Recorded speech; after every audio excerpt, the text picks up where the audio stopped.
জুলাই বিপ্লবের ঘোষণাপত্র নিয়ে রাজনৈতিক দলগুলোর সঙ্গে আলোচনায় বসবে সরকার, তবে দিনক্ষণ এখনও ঠিক হয়নি। বিকেলে ফরেস্ট সার্ভিস একাডেমিতে এক ব্রিফিংয়ে কথা জানান প্রধান উপদেষ্টার প্রেস সচিব শফিকুল আলম।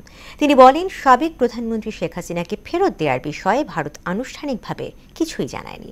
সাংবাদিক দম্পতি সাগর রুনি হত্যাকাণ্ড তদন্তে পিবিআই দ্রুত কাজ করছে বলেও জানান প্রেস সচিব। বিস্তারিত জানাচ্ছেন মুনতাসির মামুন। একটা বিষয় সেটা হচ্ছে যে সমসাময়িক নানা বিষয়ে ফরেন সার্ভিস একাডেমিতে সংবাদ সম্মেলন করে প্রধান উপদেষ্টা প্রেস উইং প্রেস সচিব শফিকুল আলম বলেন, শেখ হাসিনাকে দেশে এনে বিচারের মুখোমুখি করতে অন্তর্বর্তী সরকার অঙ্গীকারবদ্ধ, যদিও ফেরত দেওয়ার বিষয়ে ভারতের কাছ থেকে কোনো বক্তব্য পাওয়া যায়নি। হাসিনাকে আমরা জাস্টিসের আওতায় আনবো, এটা আমাদের টপ প্রায়োরিটি।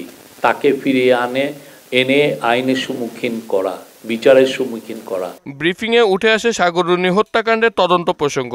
শফিকুল আলম বলেন, পিবিআই ভালোভাবে কাজ করছে, একটি টাস্ক ফোর্সও গঠন করা হয়েছে। নভেম্বর মাসে একটা টাস্ক ফোর্স করে দেওয়া হয়েছিল এই সাগর রুনি হত্যাকাণ্ডের আবার নতুন করে ইনভেস্টিগেট করার জন্য। কথাবার্তা বলছি, সবগুলো এভিডেন্সগুলো আবার দেখা হচ্ছে।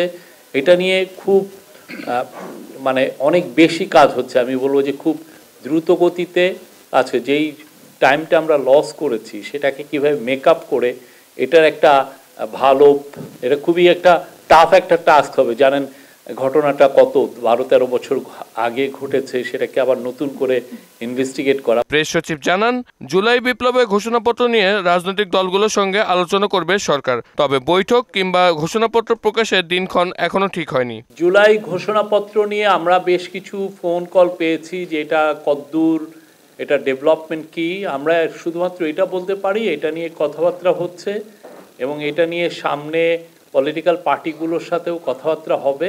ছাত্র আন্দোলন চলাকালে সাংবাদিক নিহতের ঘটনায় দোষীদের বিচারের আওতায় আনার কথাও বলেন শফিকুল আলম।